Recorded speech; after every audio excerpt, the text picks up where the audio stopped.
Chances are that a lot of what you really don't enjoy doing are not producing that much fruit or accomplishing the mission of making disciples anyway. But all of us get caught on a hamster wheel of things that we've added to our list of responsibilities, or someone else has, that over time is a huge waste of our energy and resources. Remember, we all have only so much physical time and capacity, but we also have a limited supply of emotional capacity to spend each day and week. And if you're maxed out on both time and emotional energy, you'll hate your life. You'll have very little to give your family, and you'll hide and or die under a pile of exhaustion, and you'll never have time for making disciples in community in your own everyday life.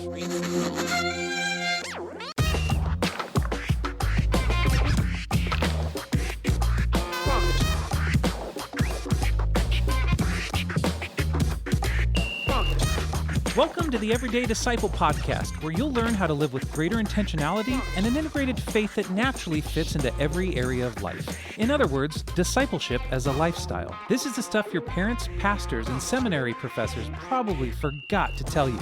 And now, here's your host, Caesar Kalinowski. Hey, my brother Heath, how are you running today? Running cool? Running hot? I'm running okay.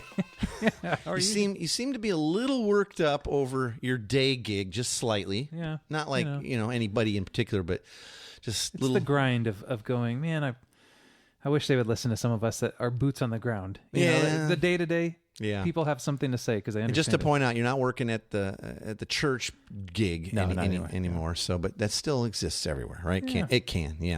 Here's another thing I have to ask you: how's your computer been running? Because I know you had some problems and challenges with this thing. Like it doesn't want to run unleaded anymore. You're having to put special fuel in it or something. Well, it's funny. How old is that? Yeah, this computer's 6 years old. I was just thinking about that. All of our gear has our microphones, our computers. We cobbled together whatever we had running to make it work. Yeah, and still, right? So it's funny because we're actually, my power supply, we're in between episodes. I have to plug it in and juice up a couple minutes before we go again. Otherwise, the battery's I can watch it just tick down from 100. Yeah, right? Yeah. But I've never been a PC guy. Yeah. I was years ago. Okay. And then I had a buddy of mine who was so Mac, evangelist guy, when I was working at the big church. And he finally said, listen, just try a Mac. You're never, ever going to regret it. And so, I don't know. We're going to go there and we're going to get into this big debate and listeners are going to be all over us. And then it's Mac or PC? Tell us in the Mac or PC. Then it's going to be boxers or briefs and big fisticuffs. Maybe there's someone out there that wants to help Heath get a new computer. If you're out there, that'd be nice. But it's got to be a Mac. So don't offer to give him your used, compact 286 or whatever. Picked up an old Dell at a garage sale. He's running, he's high octane to keep the show But no, going. seriously, if there's anybody out there that wants to help Heath, and maybe we can put you on a show or put you on his podcast or something. That'd be fun, wouldn't it? Oh, my. I will say I was a PC guy growing up. When I got in the music business, everyone said, hey, you have to have Macs because that's kind of how we roll, which makes sense for production, that sort of stuff. Yeah. This would be really hard to do these shows on a PC. It would be. The job I'm at now issued me a PC. And the first few months, it's like my grandma learning, I'm a 35-year-old dude trying to figure out how to type, and I look like a 94-year-old woman trying to figure out where the keys are at. Why do I have to use F keys? Every time I do, I go F. Caps lock F. Oh, no. Yeah. Well, tell us in the Facebook group if you're a Mac or PC person. Let's cause some unnecessary fighting. Hey, the group has gotten large. Yeah. It's amazing. Right? It's thousands of people now. So please jump in. The water's fine. Yeah. Tell us if you're a Mac, PC, box, or brief. Either way, I'll keep you. I will say the way that you do get blocked, because I've had to block a couple of people recently. We haven't even talked about this. Is people that are posting promotional videos of themselves on the Facebook group. Yeah, that's not what it's for. No, family. We're not going to make you more famous. Some people are trying to put their live stream up. That's not what it's for. We're not doing this. No, I mean, good. God bless you. But no, this is to have discussions around discipleship and the topics for that week primarily, so that it's not back 800 episodes. And then people are helping each other a lot. Hey, I'm trying to find that one episode about this or that. How do I find someone this? else will search it up and go, I think it's this one. Yeah. So good on you. Thanks. And if you're a PC person, we've got a whole community of people that are experts in walking you from unbelief to belief into the Macintosh land. Exactly. And, all right. Now today, This ancient, I don't know, distorted model of the pastor, CEO, jack of all trades has to do everything. And then as we grow, he gets lots and lots of assistants. That's always going to kill people. And I don't know of any businesses that are run that way where, the person who's the CEO has to be good at everything. Sure. Yep. Anyway, so I hope not, man. I don't want to kill anybody. And that's kind of what I want to talk to about today. Sure. Is that I think a lot of pastors, a lot of leaders, so it doesn't have to be paid staff or anything, but just people leading in churches and in community groups and all, they probably could stop doing 80% of what they are currently doing. Yep. And they'd be healthier for it, and they'd be able to focus on that 20% that's actually producing fruit. That's kind of where I want to go today. Yeah, man.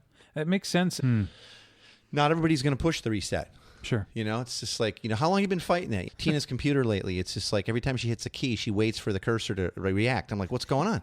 Like, honey, reboot, It's like, I have. And if we'll embrace it, the future of the church and our one true mission of discipleship will grow to include more of the priesthood of saints, okay, more people exercising their gifts and serving others than ever before. And I think pastors and elders and all church leaders can shift more of their time to equipping the saints for acts of service, go look in Ephesians 4, and discipleship in all of life. Yeah. And see us accomplishing what Jesus commanded and promised us, which is maturity in unity as believers, and more people being set free from performance-based religion and starting to truly walk in freedom with Jesus in all of life.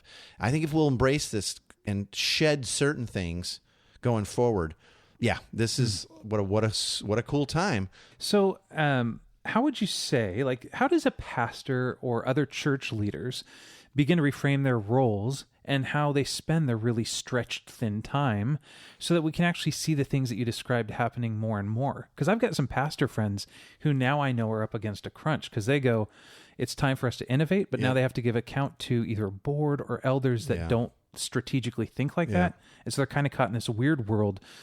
How do we serve pastors in this time? Yeah, well, again, I kind of tipped my hand a second ago there, but I think most pastors need to stop doing about 80% of what they have been traditionally doing throughout the week. Yeah. Traditionally. Okay. Some of the new rhythms are kind of cool, and I think they kind of broadened out the week of like, hey, we're a family all week, right? Sure. So I'm not suggesting all that stuff needs to be killed or done away with, and the church elders are going to need to back them up on this and step up to the plate themselves in order for this to happen. Yep. Okay, so please think of this as family, not as like, well, we hired you to do everything we could dream up. It's your job, and then, well, you've got a part-time assistant for crying out. Like elders, step up an elder. Lead, be the big brothers and sisters of this community, right? And here's what I'd say to pastors. Start by assessing your personal, let me back up a second. Okay. This is how I think you can get to like that, getting rid of a lot of stuff, okay? Start by assessing your personal and your church's core values and why you exist as a body. Okay. Do you exist to create loads of programming that's primarily consumed one day a week? Is that your calling? Okay. Understanding what drives you, like really gets you up in the morning, will make it easier to stop doing things that are not really in line with your goals, your gifting, your church's values, your personal values. Yeah. Then start cutting out activities and tasks that don't support those. Okay. Look at what feels like drudgery to you every week and either cut that out or hand that to someone else in your church or staff that loves that stuff. Sure. Okay. Chances are that a lot of what you really don't enjoy doing are not producing that much fruit or accomplishing the mission of making disciples anyway. Right? Yeah. But all of us get caught sort of on a hamster wheel of things that we keep adding to our list of responsibilities or someone else has. And that over time, it's just a huge waste of our energy and resources. Yeah. Even as you're saying that, I'm thinking of situations when I was in the institutional church working. It's kind of like a family budget too. You go, hey, times are tough. We've went from $5,000 to $3,000 a month. Some things are going to have to get cut. What do they look like? How can we get creative in this? What do we really value? What's critical? Yeah. So this is actually a really good time for the church, your own individual church to go, is it necessary that we have ministry here 7 nights a week? Are there any that we can outsource to different locations and make that the new rhythm? Or could there be new home versions of these things decentralized, because now more people are engaged anyway? And, things like Awana this year. Are you doing Awana? Like, we got to get all back together and it's all got to be in the parking lot, in the church campus. Well, why not do distributed Awanas, Well, and that's what I hear. Or VBS, Sure. Like, why not distribute VBS? And let's have them all over the neighborhoods. What an impact, right? Well, and that's there's where I hear 100 of those kind of things. So we don't have to just, we don't have to get back to all that stuff. And that's the sad thing for me is watching these pastors that are just chomping at the bit to get back to what was rather than going, yeah. And no, man, we keep talking about this. Yeah. Like let's this is like level our set third and or rethink. 100th episode about this. Yeah. I guess we must really believe in it, huh? Yeah. And I've even heard too about this 80-20 rule. I think that's what it's called. That says, the premise of it is that 20% of our work actually produces 80% of the results, something like that. Yeah. The 80-20 rule is also known as the Pareto principle. Okay. And that's attributed to this Italian economist. I don't even know if I can pronounce his name right. It's like Vilfredo Pareto. Okay. Pinocchio's father. Yeah, something like that. Yeah. And it holds that the 80% of results in any organization come from 20% of the effort. And this has been studied like every way from, really, and there's a real reality to this. Sure. And that means you're probably spending 80% of your time actually not accomplishing much of what's truly important or moving the needle. Based on the mission, the goal, making disciples. And we've also seen the 80-20 rule show up in most churches this way, where 20% of people do 80% of the work. Yep. Right? Is that true everywhere you've ever been? Yeah. I've even heard 20% of the people do 80% of the giving. I mean, it's kind of across no, it the is board. that. No, it is that. Or and that's like 9. And people say, no, it's the 90-10 here, right? And a big part of that 20% of the church doing everything is the pastor and often his wife and his family. Yeah. One time, Tina and I, we did a flow chart of responsibilities for a church plant that Tina and I were a part of, and we were getting ready to move. And they said, well, let's get clear on all the things that you guys were kind of leading in and involved in, and kind of keeping your finger on. And we were like in 17 key function slots on this chart. Way too many, right? We wonder why people are burning out. Like, oh yeah. And so and I wasn't senior pastor or anything. Sure. This is just this concerned family member, right? So not only does 80% of what is getting done not accomplish much, but the stuff that is important is getting done primarily by a small percentage of people in your church. So let's start to change that. Okay, please.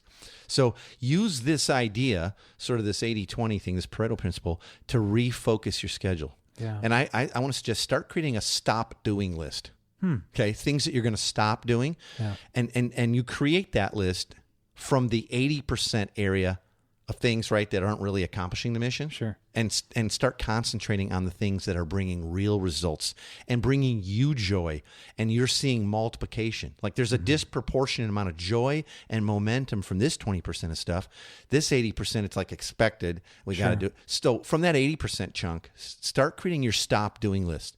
And let's start to grow the 20% of our church or community members that are already doing effective work. Let's really start to give them our best time and effort to equip them and more saints for service and equipping. Okay.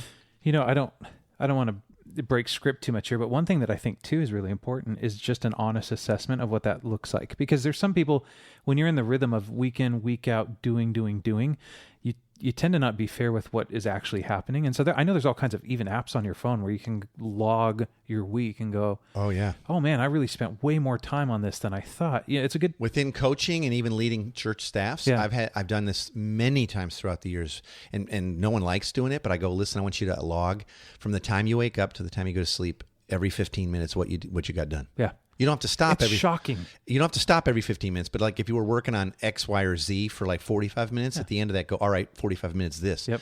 And I've never seen it be much better than 80-20. Like where it's like people come with their head hanging. Like, I'm like, what's up? And they're like, oh, just 2 weeks of doing that thing. I hated it. I'm like, what did you hate about it? I know it's kind of a pain, Yeah. but it's very revealing. they're like, exactly. Yeah. They're like, you know what? I'm so embarrassed by how little actually like the stuff, the right stuff I spend my time. Wow. Am I distracted on a million other things or stuff that I think people expect. And I'm putting a lot of extra time in and, or whatever, pet project but it's not even moving the needle. Right. Well, I'm doing that even at work right now where I'm going like, I got 12 hours of standing weekly meetings before I even get to start my work week. And 80-20, buddy. 80-20 principle. Take this home with you.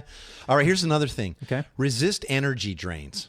Like as things are starting back up and you're trying to, look at like, oh my gosh, I can't do everything we used to do and everything we still have to do and all this. Sure. You only have so much energy. And if your primary motivation for doing a lot of what you're doing is like obligation or guilt or just because that's what we've always done or whatever, that's not a wise use of your time.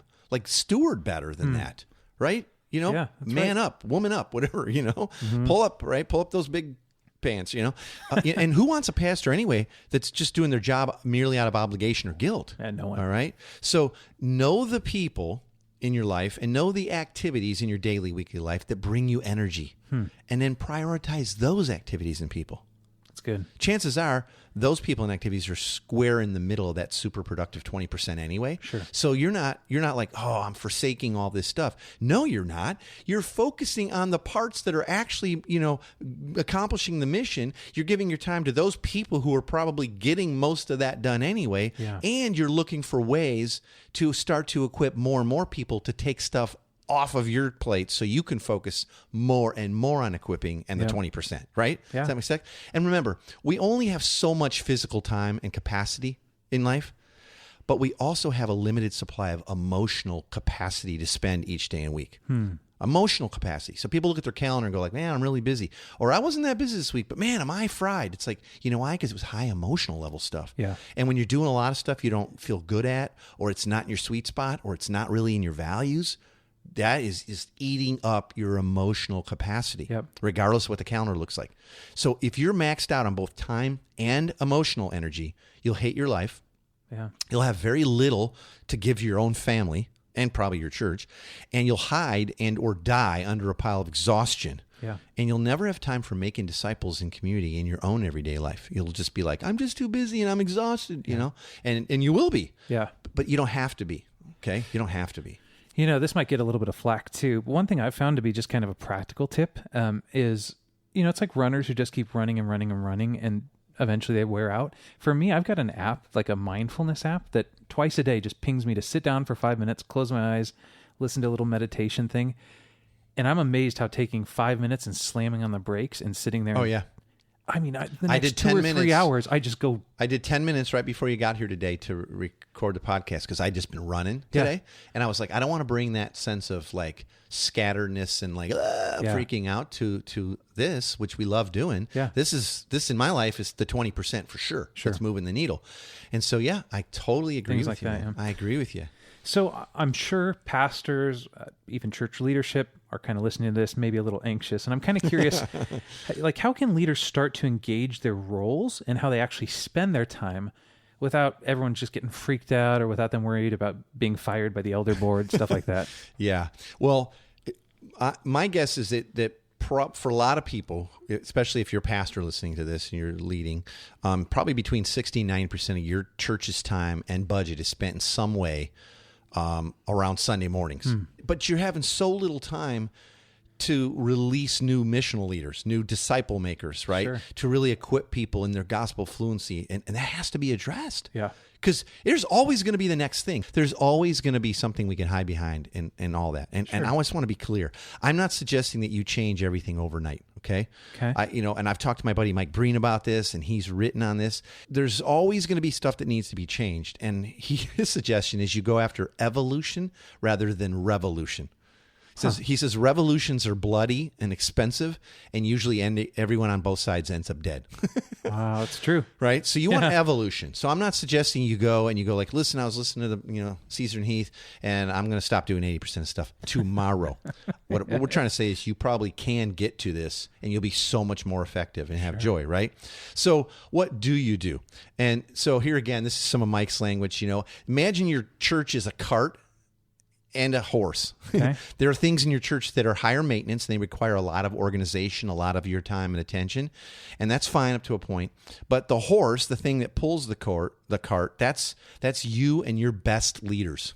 Okay? The people who are leading communities on mission, actually really making disciples. They're the ones who are going to lead the church into the future, really. Sure. The missional frontier, if you will.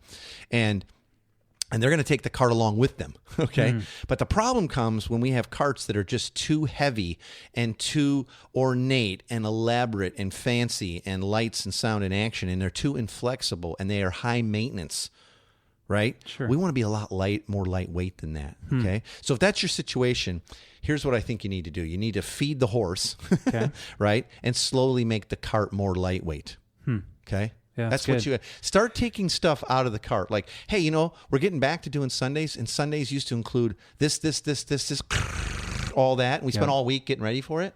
Why don't we take some of that stuff off? Yep. Like, why could you not say, instead of having like the crazy light show and this and that and all the sound and the 18-piece band and special music. Why can't we say, you know what? Scale that back a little bit. We're going to have like an acoustic, someone on a piano, maybe a couple of vocalists. Yeah. We're going to be sitting down. Like the lights just come on. That's where they're at. We don't need 18 people in tech. Yeah. Not because we're looking to fire people, but like we want them out actually doing the 20%, the stuff that moves. And I want to give them that focus. So now think about your production meetings and how much they just changed throughout the week and what you could start to focus on. Absolutely. Here's another example. If someone who teaches or preaches regularly, you're spending, I don't know, some people spend like 30 hours a week on their message. Well, discipline yourself to start to do it in 20. I remember when I got to a point where I said, I'm not going to spend more than 10 hours a week on a message.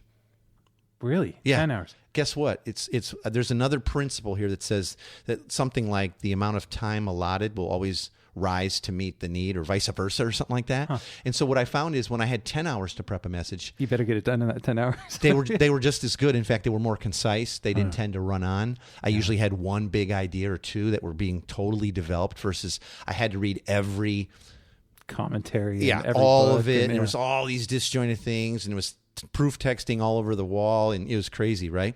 What if we took that prep time and we took all that creative meeting time and it was all cut back by like, just say 25% to get started. Yeah. Right? Yeah. And what if all the money usually allotted for Sunday mornings was cut back by a certain percentage and reallocated to equipping saints, getting coached, right? Developing communities that actually multiply and make disciples, growing in gospel fluency. That's how we're going to make disciples and win the day. Not getting back to everything else times 100 plus all the new digital rhythms, right? Yeah. And so I just say you got to start taking stuff out of the cart. What are those things you can, get out of the cart? Yeah. Okay. Now, one of the things that I've learned over time is you don't want to just kill off things. What you want to do is you want to sort of defund them with your attention. I think Mike calls it studied neglect. Okay. I like that idea. Yeah. Right. So some leaders out there are more prone to revolution. And instead of being patient with the process, they take a sledgehammer to the cart rather than a scalpel. Sure. Right.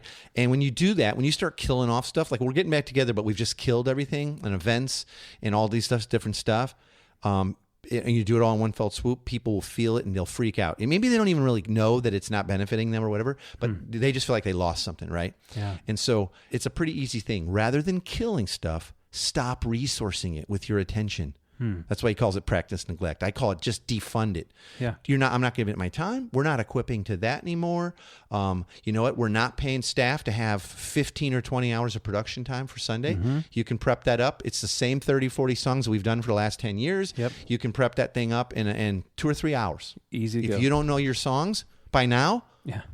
And you got music stands in front of you, which has always been my pet peeve. Anyway. I hate it. I never saw that at a concert in my life. But, like we're just going to start limiting some of these things. And you know what? In the body, we're going to ask them to be cool with it. Yeah. Hey, because if they are like, I'm not coming here because, if there's not 3 electric guitars and 2 keyboardists and all those where's my choir? It's like, listen, you can let them go. That's okay. So let it go. Don't remember, not evolution. Or not revolution, evolution. Yeah. Start by finding some of these things or suggesting a certain percentage be taken out of the cart. But don't just take stuff out of the cart so you can add more of the wrong stuff in. Go back to that 80-20 principle. Look for the things that are making disciples, developing leaders, stuff like that. That's going to be key.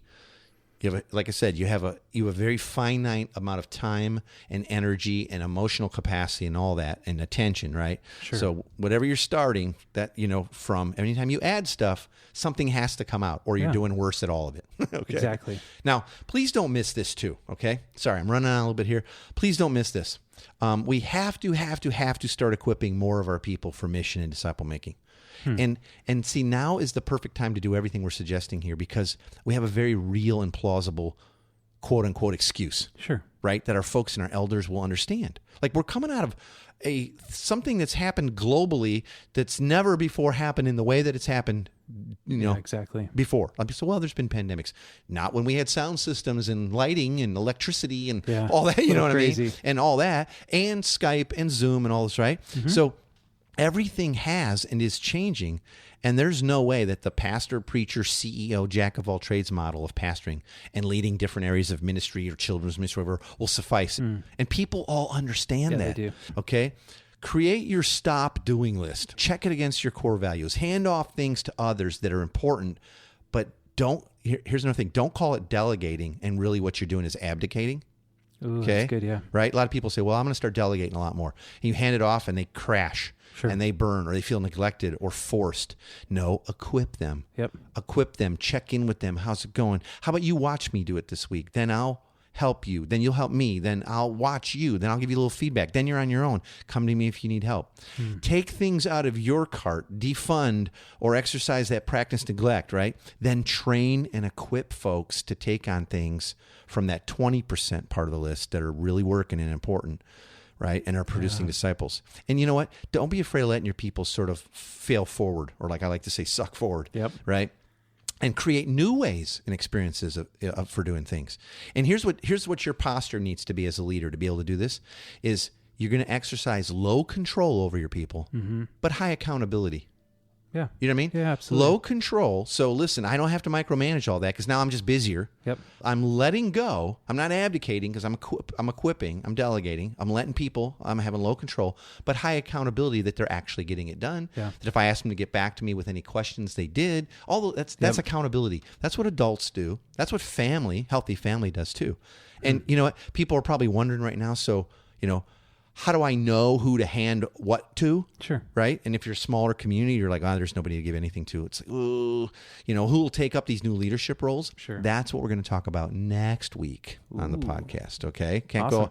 I'm already Don't go starting into to too many preach details. now, right? So, but yeah, we'll tell you how to find the right people to do what with. But anyway, there you go. I'm going to stop there before I get back on my preaching soapbox. Yeah, I'm thinking too that this really does show whether or not your church actually functions as a family or a business in the way the response is to this. Yep. If it's, hey, you're failing, there's a 90-day plan to get you to speed, or you're fired, you're done like that. I mean, you're like, we're a business. If there's grace, we're falling forward, we're learning, we're serving one another. Yep.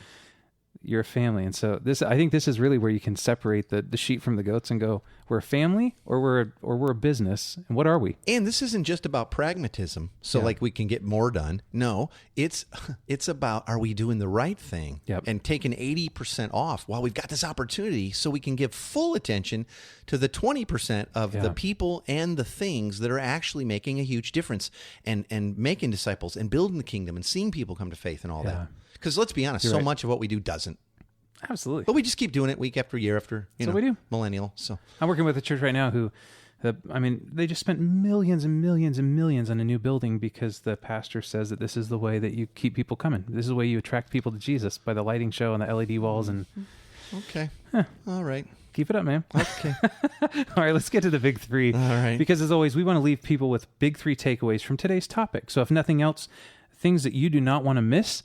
And by the way, you can always get a printable PDF of each week's Big Three as a free download by going to everydaydisciple.com/Big Three. Okay, so here's the Big Three for this week. It's too easy to slide into more and more responsibilities and busyness thinking that we're being productive when we're actually not. See, productivity is not about packing as much as humanly possible into your day and your schedule. Don't forget to look at your personal and family responsibilities in time as well, okay? You are one person with one calendar, and your capacity, both in time and emotional capacity, it's not limitless. Yeah. All right. You're right. You don't let the church kill your family and everything else because you're working so hard to keep that thing fed. You're like, well, I'm busy, so it must be good. It must be productive. No. Nope. Okay, second, you have nothing to prove to others or earn from God by how you spend your time. Okay? I just let that soak in. You have nothing to prove to others or earn from God, who's the only one whose approval you need, and you have it, by how you spend your time. You are deeply and completely loved right now because you're God's child. That's good. Okay? Your loving Father does not want you fried and freaked out and frazzled all the time. Okay? Ask the Holy Spirit to show you, regardless of traditions and past expectations of others, what you should best be spending your time on for maximum kingdom fruitfulness and joy in your life. Yeah. Trust God with the results. The pressure's off, okay? Amen. All right? Amen, man. All right, third, look at your current responsibilities and create a stop-doing list based on your core values and the 80-20 rule of effectiveness that we talked about. Okay? Like, stop, do that. Like, take out paper this week. Sit down, do an 80-20 list. You'll be shocked, okay? If you're real bold, Do that whole time thing where every 15 minutes you log what you've been doing throughout a whole day for 2 weeks, okay? That'll prove what we're saying is probably true, okay? Assess how much of your time and effort's being applied to the one true mission of the church, which is making disciples of Jesus who make more disciples. Yeah. That's stark alone. Yeah. Do a lot more of that stuff, okay? And start removing other things from your cart right away. Your time is best spent equipping the saints for acts of service, not doing everything for your people and keeping them babies for years and years and years. Amen. Okay, so there's your big three. Isn't this freeing? And again, before we scoot out of here today, I want to invite you to get immediate access to the Everyday Disciple Workshop. We've trained thousands of people in this powerful framework of discipleship when we were doing our Everyday Disciple challenges, and we always had people asking us how they could get and keep this training and all the videos. Well, now you can. Just go over to everydaydisciple.com/workshop to get this simple and reproducible discipleship framework that really works for busy people. That's everydaydisciple.com/workshop. I hope you'll grab that, get that downloaded, start watching that, and start sharing that with others, because now you'll have all of it. All right, I got to go for now. I hope you'll join us next week. I'll keep diving into discipleship and mission and hopefully help pave the way for this to be a whole lot easier and more natural in your everyday life. I'll talk to you soon. Thanks for joining us today. For more information on this show and to get loads of free discipleship resources, visit everydaydisciple.com. And remember, you really can live with the spiritual freedom and relational peace that Jesus promised every day.